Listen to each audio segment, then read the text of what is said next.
Ok. Esse material ele está na aula 11, tá? Dentro da página dos conteúdos. Ele trata de uma avaliação de desempenho da empresa, e é um conceito bastante utilizado, que é chamado de EVA, né? É chamado de valor econômico adicionado, tá? Ou valor econômico agregado. Em inglês, né, a sigla EVA significa Economic Value Added, né, que é basicamente valor econômico adicionado, agregado. Tá? Ele é basicamente uma aplicação de uma fórmula. Tá? Ele é dado da seguinte forma, a fórmula, né? EVA, deixa eu posicionar o cursor ali, o EVA é o lucro operacional líquido menos o quê? O custo de capital vezes o capital empregado. O que é custo de capital? É o custo de todas as fontes de recursos que são colocadas dentro da empresa. Então, dinheiro dos bancos, quanto é que custa o dinheiro dos bancos, quanto é que custa o dinheiro dos sócios. Tá? Então, nós vamos fazer uma média desse volume todo de dinheiro e vamos dizer, olha, essa massa de recursos que está ingressando na empresa custa tanto. Tá? Vezes o capital empregado. O que é o capital empregado? O capital utilizado para o desempenho operacional da empresa, né? Para, vamos dizer assim, atingir os objetivos da empresa. Tá? Então, é o capital, é o dinheiro efetivamente utilizado na operação. Então, por exemplo, se eu tenho lá na empresa, eu tenho os carros dentro do imobilizado da empresa, né, do item lá, veículos, eu tenho os carros de toda a família que estão lá dentro. Tá? Então, esses veículos, né, o dinheiro empregado na aquisição desses veículos não é capital empregado. Tá? Capital empregado propriamente dito, né, porque a empresa pegou dinheiro, comprou veículos que não são utilizados na operação. Tá? Então, um outro exemplo, a empresa compra obras de arte, porque o dono da empresa gosta de obras de arte, e coloca essas obras de arte na sala da direção. Tá? Então, essas obras de arte são necessárias para o desempenho das funções da empresa, né? Essas obras de arte são necessárias para o bom desempenho da operação? Não são necessárias. Então, esse capital empregado, né, nas obras de arte, tá, não faz parte efetivamente da operação da empresa. É um diletantismo do dono. Tá? Então, quando se fala em capital empregado, nós temos que levar em consideração o capital efetivamente empregado na operação. Um terceiro exemplo, a empresa, lá, o dono, tem o seu sítio, né, dentro do imobilizado da empresa. Tá? Por quê? Porque ele vai fazer toda a manutenção do sítio, os empregados, enfim, que estão lá dentro do sítio, são como se fossem empregados da empresa, mas não é uma atividade relativa à operação da empresa. Então, quando a gente vai trabalhar com capital empregado, a gente tem que extirpar essas coisas, tem que eliminar esses itens não operacionais, tá, de dentro desse título aí de capital empregado. Então, nós temos que utilizar, né, quando se fala em capital empregado, se fala nos ativos que são efetivamente utilizados para a operação da empresa. De onde é que vem essa fórmula? Essa fórmula tem origem, né, e foi patenteada, né, mais especificamente, a bem da verdade, né, essa fórmula já é muito antiga, né, é chamada de lucro econômico e ela possui mais de 200 anos, mas ela foi patenteada em termos de metodológicos por uma empresa, está aqui no início, né, uma empresa americana de consultoria chamada Stern Stewart. Tá? Então, patenteou, é como se vocês tivessem lá um nome cerveja, né, e vocês tivessem patenteado o nome cerveja.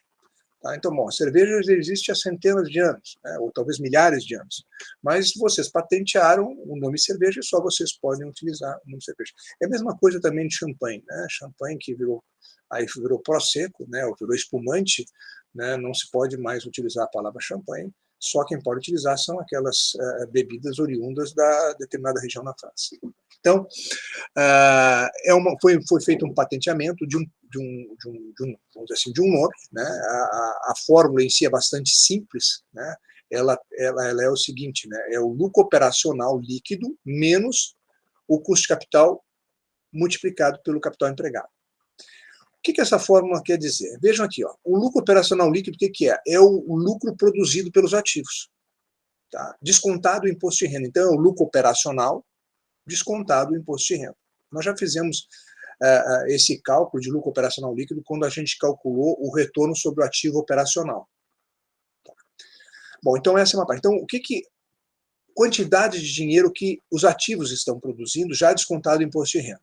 E eu vou subtrair isso. O que eu subtraio dali? Eu vou subtrair os custos de capital, ou seja, quanto é que custa a massa de dinheiro que é empregada na empresa, né, os juros pagos para os bancos, qual é o custo de oportunidade dos sócios. Então, esse custo dessa massa de recursos que entra na empresa, né, e que é efetivamente empregado na operação, eu vou pegar, então, multiplicar, por exemplo. Vamos supor que o custo médio das fontes de recursos seja 10%. Né, e o capital, todo o capital empregado entre recursos dos sócios e dos bancos, vamos supor que seja R$1 milhão. Então, o custo médio das fontes é 10%. O capital empregado efetivamente na operação, vamos supor que seja R$1 milhão. Então, se eu multiplicar 10% por R$1 milhão, vai dar R$100 mil. Então, R$100 mil, né, 10% vezes R$1 milhão, é 100 mil. Então, R$100 mil é quanto é que vai custar, em termos financeiros, esse capital que entrou na empresa para fazer a operação. Aí eu vou olhar para quê? Eu vou olhar para o lucro líquido, lucro operacional líquido, não lucro líquido, lucro operacional líquido. Vamos supor que o lucro operacional líquido da empresa seja R$120 mil.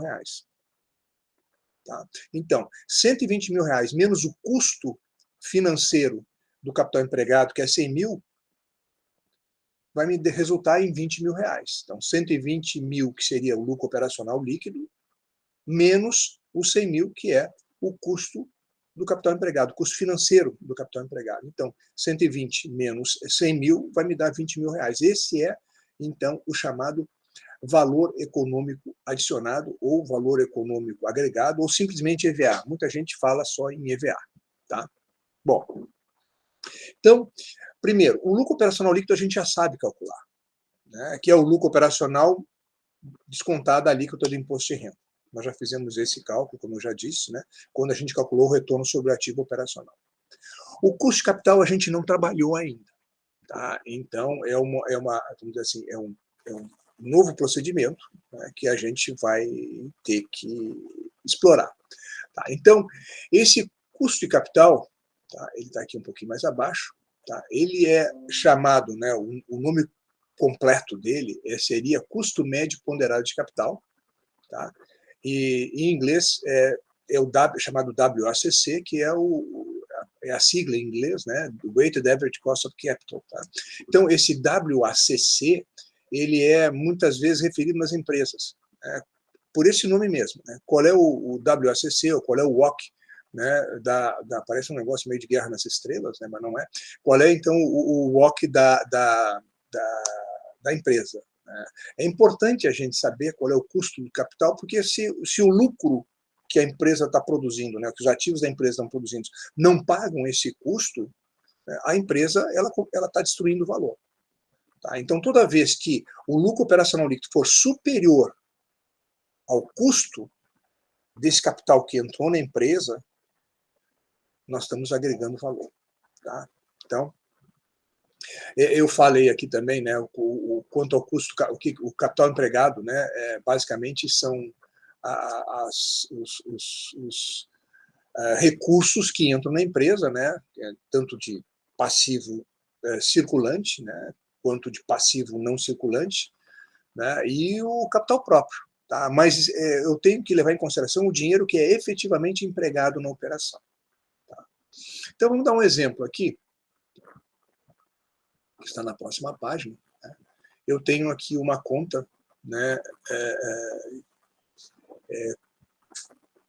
uma conta de, o passivo, o lado direito do passivo, né? Eu tenho passivo circulante, eu tenho 200 mil de empréstimos de curto prazo, eu tenho fornecedores 130 mil e tenho outras contas 20 mil. Bom, dessas contas do circulante, somente o empréstimo de curto prazo tem custo, porque eu pago juros para o banco. Né? Então, o custo líquido desse empréstimo, depois a gente vai trabalhar um pouco mais custo líquido e custo bruto, né? O custo líquido é 12%. Tá? Eu sempre trabalho em análise financeira, eu sempre trabalho com custos líquidos, né? E eu já expliquei isso uma vez, explico de novo, né? Por quê? Porque tem investimentos que não têm tributação, são livres de tributação, e outros têm tributação. E alguns investimentos têm muita tributação. Então, para que a gente possa comparar esses investimentos, para ver qual deles é o melhor, a gente tem que compará-los depois da incidência do imposto de renda. Tá? Então, a gente sempre trabalha com valores líquidos, né, líquidos de imposto de renda. Né? Olhando agora o passivo não circulante, empréstimos de longo prazo, 150 mil, né, o custo desse empréstimo de longo prazo é 13%, e o capital do sócio, que é 600 mil reais, tem um custo, né, uma taxa de um custo de oportunidade, né, uma taxa mínima de atratividade, vamos chamar assim, de 15% ao ano. Tudo isso são custos anuais. Tá? Bom, então o que a gente faz? A gente faz o seguinte, nós vamos eliminar todas as contas que não têm custo. Quais são? Basicamente, é fornecedores, custo explícito, né, de juros. Né? Fornecedores de outras contas. Tá? Vamos manter, então, empréstimos de curto prazo, empréstimos de longo prazo e também o patrimônio líquido. Por quê? Mesmo que o patrimônio líquido não tenha um custo explícito, né, o sócio, quando compra uma participação na empresa, ele não recebe juros, ele recebe dividendos. E ele tem uma expectativa de rentabilidade. Tá? Então, essa expectativa de rentabilidade, que não ocorre com as outras contas, tá? Como no caso fornecedores e outras contas, né? Essa expectativa de rentabilidade é o que nós vamos considerar de custo do capital próprio. Tá? Então, vamos supor que os sócios, quando colocaram dinheiro na empresa, eles disseram o seguinte, olha, me interessa participar dessa operação e eu quero 15% ao ano de rentabilidade. Muito bem. Então, como é que a gente agora trabalha isso? Vejam o seguinte, o nosso passivo total, que é passivo, né, as contas de passivo mais patrimônio líquido, alterou, era 1.100.000 aqui, 1.100.000.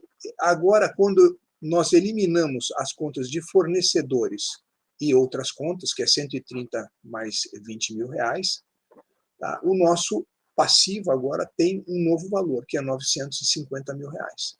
Vejo que as contas de fornecedores e outras contas sumiram. Né? Sumiram. Por quê? Porque nós só estamos levando em consideração as contas que têm custo. Muito bem. O custo líquido foi lá da parte de cima, né? Foi transplantado para cá, 12, 13 e 15. E agora nós temos que ver o peso de cada uma dessas contas no total do passivo, nesse novo total do passivo. Então, se eu pegar 200 mil e dividir por 950 mil, vai dar 21,05%. Então, peguei 200 mil, divido por 950 mil, vai dar 0,2105. Se vocês quiserem usar 0,2105 é melhor, tá? Em vez de 21,05%. É importante que uma das colunas seja em decimal, tá? E não em percentual. Tá? Então, 200 mil dividido por 950 mil vai dar 0,2105 ou 21,05%. 150 mil dividido por 950 mil vai dar 15,79 ou 0,1579. E 600 mil dividido por 950 mil vai dar 63,16% ou 0,6316%. Então, isso aqui, ó, que eu chamo de participação, são os pesos. Tá? Então, o que a gente vai fazer, né, na sequência? É multiplicar o custo líquido pela participação. Se eu multiplicar 12 por 0,2105, vai dar 2,5. Se eu multiplicar 13 por 0,1579, vai dar 2,1. Se eu multiplicar 15 por 0,6316, vai dar 9,5. E aí, somando esses três números, vai me dar, então, o custo médio ponderado de capital, ou seja, o custo que, em média, a empresa tem que pagar para os bancos e para os sócios. Tá? Então, vai dar alguma coisa aqui, né? Em torno, vai ter um valor, se vocês fizerem com várias casas depois da vírgula, vai dar um valor provavelmente diferente, mas vai dar 14,10% ao ano, 14,1% ao ano. Tá? Por que ele é ponderado? Porque no momento em que eu multiplico pela participação, ou pelo peso dessa fonte de recursos na estrutura total aqui, né, na coluna total, quando eu multiplico o custo pelo peso dessa conta, né, na estrutura total, eu estou ponderando aquela participação. Então, vejam, né, que eu estou multiplicando o peso, né, 200 dividido por 950, eu estou multiplicando o peso pelo custo. Tá? E aí eu tenho, né, o valor de 2,5, e da mesma forma eu procedo com os outros itens, e aí eu tenho que o custo médio ponderado de capital, ou WACC, é 14,1. Tá? Como é que se chega, né, no custo líquido, né, na taxa líquida? Né? Nós já fizemos esse exemplo quando a gente tratou de alavancagem, tá? Mas, enfim, né, está repetido aqui. Né, a taxa de financiamento, por exemplo, o banco me cobra 20% ao ano, eu posso deduzir essa despesa, né, os juros, o pagamento de juros, para reduzir o meu imposto a pagar. Né? Então, no momento que eu lanço a despesa com juros, o meu imposto a pagar diminui. Tá? Então, a taxa de financiamento líquido, se o banco me cobra 20% ao ano, como eu posso deduzir esses 20% pagos ao banco no meu DRE? Tá? Então, o valor líquido que eu estou efetivamente pagando, por quê? Porque eu vou ter um desconto no imposto de renda. E esse desconto tem que ser analisado juntamente com a taxa de juros que eu estou pagando. Então, a minha taxa líquida que eu estou pagando é 20% multiplicado por 1 menos a alíquota do imposto de renda. Tá? Aqui eu usei a alíquota de 30%, 0,3. Né? Então, 20% que multiplica 1 menos 0,3 vai dar 0,7. Então, 20% multiplicado por 0,7 vai dar 14% ao ano. Então, esse é o custo líquido. Então, logo, né, no cálculo do WACC, a gente não utiliza a taxa de 20%, mas a gente utiliza a taxa de 14%, que é a taxa líquida efetivamente paga ao banco. Tá. Bom, mas e no caso dos juros, desse custo, né, do custo do patrimônio líquido, né, do dinheiro para o sócio? A taxa líquida e a taxa bruta é a mesma. Né? Por quê? Por enquanto, né, não sei se vai mudar no futuro, por enquanto, os dividendos não são tributados. Então, a taxa líquida e bruta, no caso do patrimônio líquido, é igual. Já tivemos no passado que os dividendos, né, a participação dos sócios, pagavam tributo. Tá? Então, né, isso aí modificou com o tempo. A partir de 1995, foi extinto, né, o imposto sobre a distribuição de dividendos, e se fala, né, o governo está falando em retornar esse imposto. Mas, por enquanto, né, a taxa líquida e a taxa bruta para fins de remuneração dos sócios é a mesma. Tá ok? Vamos adiante, então.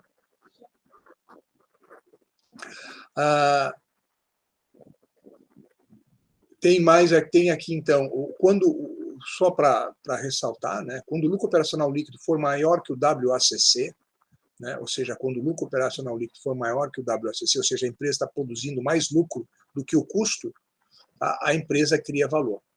Quando o lucro operacional líquido for menor que o WACC, a empresa destrói o valor. Então, vamos fazer um exercício agora, né, já fizemos um, vamos fazer outro, né, sobre custo de capital. Tá? Então, vamos aqui vejam o seguinte, aqui nós estamos falando em custo bruto, não é custo líquido. No exemplo anterior, a gente falou em custo, já dei o custo líquido, aqui eu estou dando o custo bruto. Então, nós temos que transformar esse custo bruto em custo líquido. Então, veja o seguinte, nós temos várias contas aqui, mas somente os empréstimos de curto prazo, os empréstimos de longo prazo e o patrimônio líquido são as contas que têm custo. Então, o que nós vamos fazer? Nós vamos eliminar todas as contas que não têm custo explícito, tá? E vamos refazer o passivo da empresa. Tá? E aí vamos fazer toda a operação novamente. Tá? Então, ficamos aqui com os 350 mil, né? Ficamos com os 280 mil dos empréstimos de longo prazo e dos 900 mil de patrimônio líquido. Isso aqui dá um total agora de 1.530.000. Vejam que antes nós tínhamos um total de 1.830.000. Então, agora reduziu, porque nós estamos utilizando aqui, no custo, para calcular o custo médio ponderado de capital, nós estamos calculando apenas estamos utilizando apenas as contas que possuem custo, né, explícito, e, no caso, o nosso patrimônio líquido também. Tá bom? Bom, vejam que o custo líquido, né, ele saiu de 14% e veio para 9,8%. Como é que a gente chegou? Né? Como é que a gente saiu de 14% para 9,8%? Né? Então, vocês têm o seguinte, né? Vocês têm que o imposto de renda é 30%. Né? 30%. E nós vamos, então, transformar aqueles 14%, né, no seu custo líquido. Vou só projetar aqui a planilha.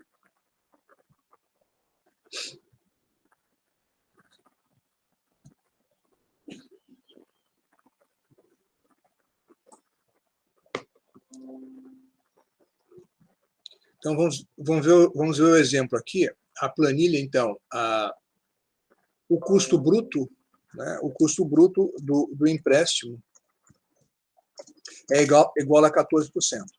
Tá? O custo bruto é igual a 14%. O custo líquido, como é que eu calculo? O custo líquido, utilizando aquela mesma fórmula, é igual a quê? É igual aos 14%, que multiplica 1 menos 0,3, que é a alíquota do imposto de renda. Tá? Então, isso aqui vai ser igual a 14%, que multiplica 0,7. Isso aqui vai dar, então, os 9,8% que eu havia mostrado para vocês. E aí vocês fazem, né, o mesmo processo com todas as outras taxas de juros. Menos é óbvio, se vocês se deram conta, agora eu vou voltar novamente lá para a folha de exercício, para o texto, perdão. Menos o custo do capital próprio. Se vocês olharem aqui, ó, o patrimônio líquido, tá? O patrimônio já vai entrar agora. O patrimônio líquido, o custo bruto, né, do patrimônio líquido é 17%. Tá?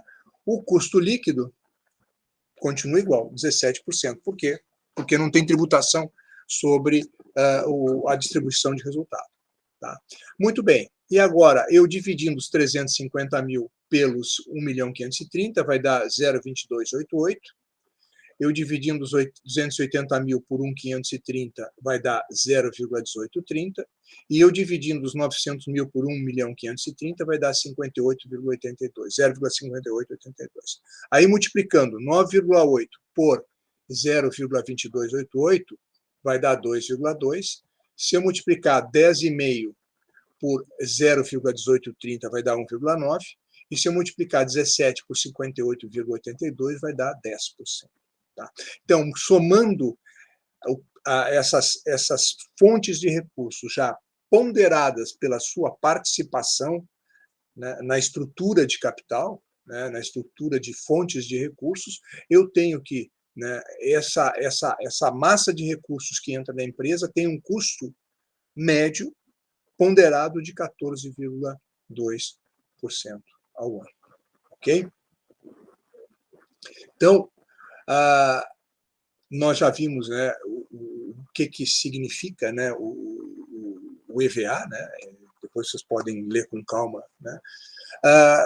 Algumas considerações sobre o EVA. O EVA é uma medida contábil, né? Porque nós utilizamos dados contábeis. Tá? O EVA, ele não exclui, então, talvez seja um pouquinho mais adiante aqui, tá? Ele não exclui a depreciação. O EVA é uma medida econômica. Por não excluir a depreciação do cálculo, tá, e manter a depreciação no cálculo, é uma medida econômica. Então, utilizando os dados contábeis, a gente não exclui a depreciação. Tá? Se a gente excluísse a depreciação, era uma medida financeira. Tá? Existe um EVA modificado, que é um EVA financeiro. Tá? Mas, nesse caso especificamente, o EVA puro, ele não tira fora a depreciação, ele mantém a depreciação no cálculo. Tá? Então, esse é um ponto importante. Tá? As empresas que têm EVA positivo tendem a ter preços das suas ações no mercado de capitais mais altos. Tá? Então, existem estudos que tendem a mostrar isso. Tá? Outra utilização do EVA é o pagamento de bônus, né? Porque a metodologia do EVA diz o seguinte: ó, o lucro só existe depois que todas as fontes de recursos foram pagas. E aí, não é quando tem lucro líquido. Né? O lucro líquido, quando cheguei no lucro líquido, eu paguei as contas bancárias. Tá? Mas não quer dizer que o que sobrou no lucro líquido é suficiente para remunerar os sócios. Então, o EVA diz o seguinte: nós só vamos distribuir lucro aos participantes da empresa, né, no caso administradores e colaboradores, se houver EVA positivo. Tá? Então, algumas empresas utilizam isso. Tá? Utilizam essa metodologia. Um dos casos mais clássicos que nós temos aqui no Brasil é a Ambev, né, que ela distribui resultados, né, aos seus colaboradores desde que haja EVA positivo. Né? Depois tem mais alguma coisa aqui que vocês podem ler em termos de empresas novas ou em crescimento, né, versus empresas antigas. Né? Algumas empresas, né, algumas empresas não conseguem trabalhar e atingir o EVA positivo. Tá? Quando elas não conseguem atingir o EVA positivo, mesmo que elas tenham lucro, é sinal de que os bancos estão sendo pagos, porque ela está tendo lucro positivo, né? Então significa que ela pagou todas as suas contas, mas ela não está remunerando adequadamente os seus investidores, né? Os seus sócios. Tá? Bom, vamos dar uma olhada aqui nesse exemplo. Tá? Nós temos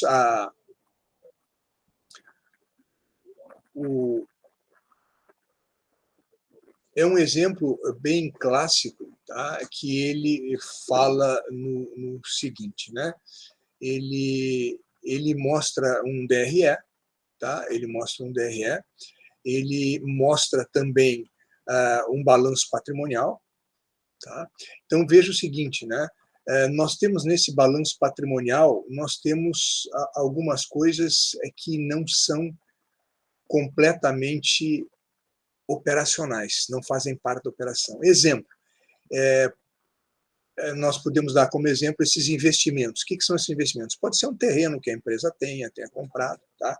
E a empresa não está utilizando esse terreno na sua operação. Tá? Então, o que nós temos que fazer são ajustes. Né? O que normalmente as empresas que trabalham com EVA, na realidade, é apenas uma, tá? Ela que é a Stern Stewart, né? Existem outras empresas que apresentam sistemas similares, tá? Então, eu vou fazer o seguinte, eu vou interromper a gravação aqui e coloco a solução no próximo quadro já com a tabela do Excel.